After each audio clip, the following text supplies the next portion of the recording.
3 years ago, a man named Mark walked into my office. He was 56, ran his own business, and told me he felt pretty healthy, just a little heavier than he'd like. He'd skipped checkups for years because, as he said, "I'm too busy to be sick." The shock came when we did a basic scan. His blood sugar was in the diabetic range, his knees showed early signs of arthritis, and his liver was swollen with fat. Mark hadn't felt a thing. No pain, no warning signs. But the truth? His body had been quietly breaking down for years. And here's what scared him most. It wasn't just the number on the scale. It was what that extra weight had been doing to his heart, his joints, his hormones. Silently, every single day. If you're over 40, maybe you've felt this too. The waistband getting tighter, the energy dipping, the doctor saying we should keep an eye on this. You tell yourself you're just getting older. But what if I told you it's not just age? What if I told you the world you're living in is set up to make you gain weight and keep it on, without you even realizing it? Today, I'm going to pull back the curtain on the real reason so many people over 40 are struggling with weight right now. Not the myths, not the fad diet nonsense. You'll see why some of the advice you've been following is actually making it harder to lose fat, and what modern science now says about turning things around, fast. And it all starts with understanding the silent weight gain trap. Why, for millions of Americans over 40, the scale keeps creeping up, even when you haven't changed a thing in your diet or lifestyle. Let's dive in. Here's the thing most people over 40 don't realize.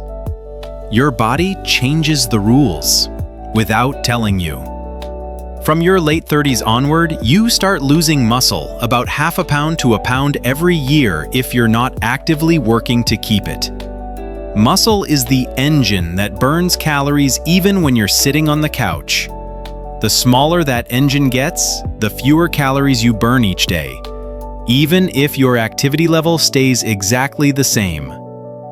Imagine your metabolism as a budget. At 30, you might be spending 2,000 calories a day just to keep the lights on. By 50, that budget might be down to 1,700, but you're still eating like you did 20 years ago. That 300-calorie daily difference? It's the equivalent of 30 extra pounds of fat over a decade, without a single binge or holiday blowout. For women, menopause brings lower estrogen, which changes how and where you store fat. Hello, stubborn belly. For men, testosterone decline means less muscle, more fat storage, and often lower motivation to move. Add in more stress, less sleep, and a busier schedule, and your body is primed to store rather than burn. When I told Mark his body was burning fewer calories than it used to, simply because of age-related muscle loss, he shook his head and said, "So I'm being punished for surviving past 50?" I told him, no, your body's just adapting to a world where you're not chasing mammoths or hauling buckets of water anymore. The trick is, you have to adapt back. If you feel like you're gaining weight for no reason in your 40s, 50s, or 60s, you probably are, because your body's calorie needs have quietly dropped. The good news? Once you know this, you can start tipping the balance back in your favor. And understanding the trap is just step one. The next question is, why has this problem exploded in the last 30 years across millions of people, not just you? To answer that, we have to look at how the modern world has completely changed the way we eat, without us even noticing. If you've been blaming yourself for gaining weight over the past decade, here's a truth most people never hear. It's not just about willpower. It's about the world you're living in. 40 years ago, it took more time, effort, and money to get a big, calorie-dense meal. You might have had to cook from scratch or at least drive to a restaurant and wait. Now, you can sit on your couch, tap your phone, and have 2,000 calories delivered to your door in 30 minutes for less than it costs to fill your gas tank. Economists call this the time cost of food, and it has dropped dramatically. In plain English, it means you can get more food, faster, cheaper, and tastier than at any other point in human history. Think back to the 1980s. A typical lunch might be a homemade turkey sandwich, an apple, and a glass of water, maybe 400 to 500 calories. Today, for many people, that's been replaced by a fast food combo meal. Burger, fries, soda, easily 1,200 calories, and you didn't have to lift a finger to prepare it. Multiply that extra 700 to 800 calories by most days of the week, and you see how waistlines expand without anyone overeating in the way we used to define it. And it's not just the calories, it's the flavor engineering. Modern processed foods are designed to hit the bliss point, the exact mix of salt, sugar, and fat that makes you want just one more bite, over and over again. Your brain's ancient survival wiring is no match for a $50 billion food industry perfecting recipes to keep you coming back. You're not broken. You're living in a food environment that makes maintaining a healthy weight harder than ever, especially after 40 when your metabolism is already slowing.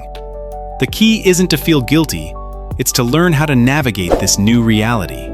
And that starts with busting one of the biggest myths in nutrition: the idea that eating healthy automatically means you'll lose weight. One of the biggest frustrations I hear from people over 40 is this: I've switched to organic, I cut out processed snacks, I shop at the health food store, so why am I still not losing weight? The answer is simple, but often surprising. Because even healthy food still contains calories, and your body stores extra calories the same way, whether they come from a drive-through burger or a homemade quinoa salad. The labels organic, vegan, gluten-free, or natural say nothing about calorie content. I once had a patient, Linda, 54, who prided herself on making clean smoothies every morning. Almond milk, bananas, nut butter, honey, chia seeds, all great ingredients. But when we added it up, her breakfast alone was nearly 700 calories. She wasn't starting her day with junk food, but she was unknowingly starting it with almost half her daily calorie needs. Another example? Those giant vegan brownies at the local cafe? No dairy, no eggs, made with coconut sugar and almond flour. They might be more nutrient-dense than a box brownie mix, but at 1,000 calories apiece, they'll still move the scale in the wrong direction if you're already eating enough for your needs.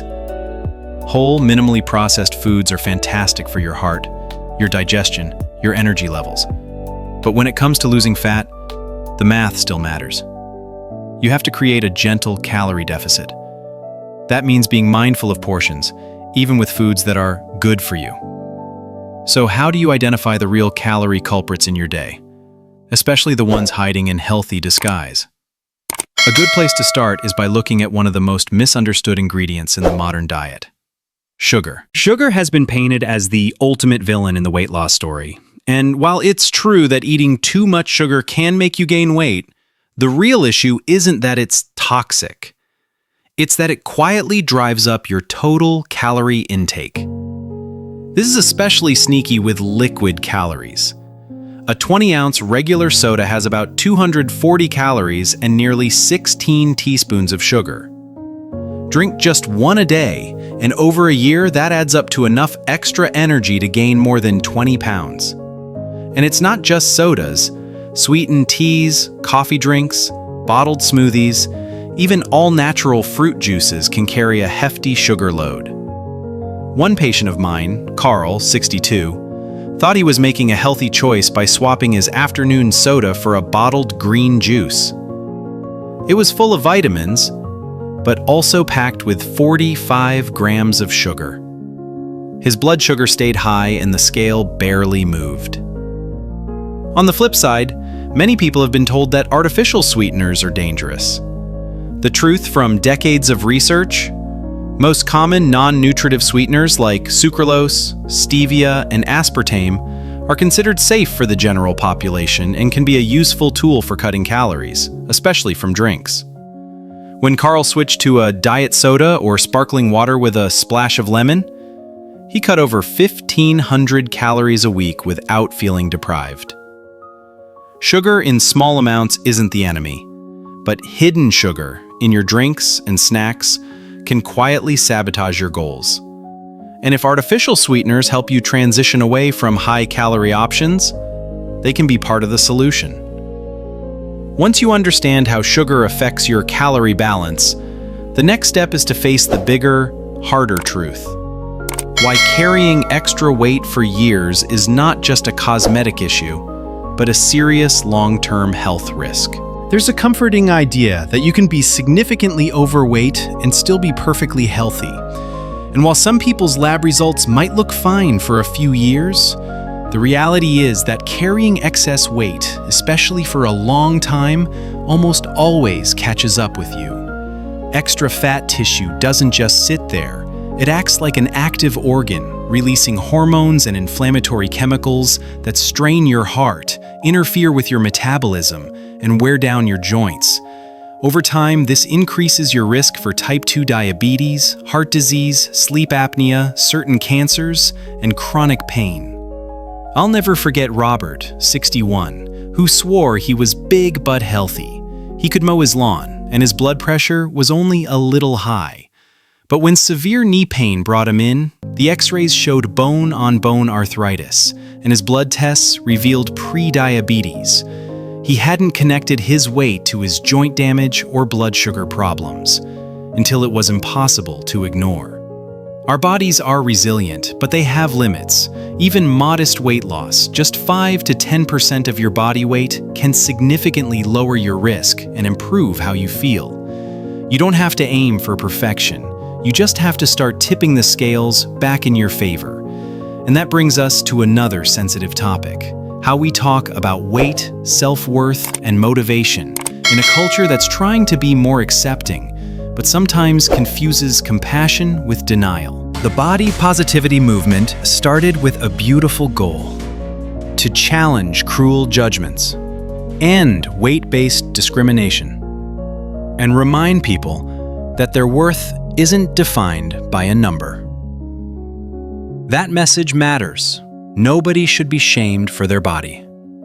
But somewhere along the way, an important truth got lost. Accepting yourself today doesn't mean ignoring the risks tomorrow. One woman, Denise, 57, said she finally felt free after embracing body positivity.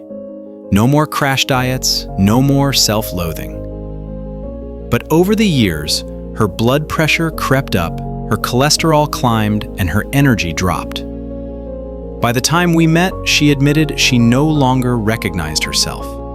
Telling someone every body is equally healthy may sound kind, but it can rob them of the motivation to change.